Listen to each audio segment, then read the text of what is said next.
name's Zoe and I'm author of The Harkham Diet. This is a really sad video actually dedicated to Christine and Paul Wood, and it's a story in the Daily Mail on October the 14th 2010. It's about the story of their daughter Anna, who died at the age of 16 in 2009 within a year of starting a calorie-controlled diet. Now, most of what I do is about helping people to lose weight because the obesity epidemic is quite possibly the most serious health crisis that the world has ever faced. But I was anorexic as a teenager and almost lost my life back in those early years.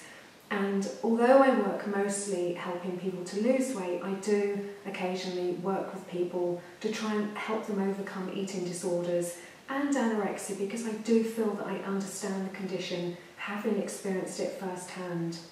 There are about 90,000 Britons in the UK known to be suffering from eating disorders at the moment, and probably likely many more that we don't know about. It is such a common condition and it is such a serious condition, and I hope if any good can come out with these stories, thankfully rare stories but utterly tragic stories nonetheless, if any good can come out of these, it's to help people understand just how serious this is as an illness. And all credit to Anna's parents, Christine and Paul, for having the courage to share this with the national press and to share the photos of their beautiful daughter when she had lost so much weight and was no longer the beauty that she had been before all of this happened. Because we have to hope that it's going to serve as a help for other families to recognise the condition, and perhaps a warning to some young girls that this is really a route that they want to think twice about. It's very little known that anorexia actually has the highest death rate of any mental illness, and it varies in different studies, but one of the studies that I've seen in an obesity journal has put the death rate for anorexia at somewhere around 20%.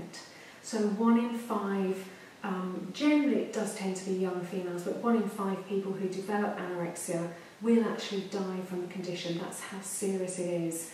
Now, if you lose an extraordinary amount of weight, the body doesn't choose where it loses it from, and if this leads to a fatality, it tends to be that the body has actually taken vital tissue from around the vital organs. It can happen with extremely obese people. It happened with a bride-to-be, also reported in the newspapers a couple of years ago when she'd been on a liquid-only diet for about 3 months. So extreme starvation and deprivation to the body can be fatal. You know, this is not about looking good. This is not about trying to lose as much weight as we can in a very short period of time. It really can be fatal.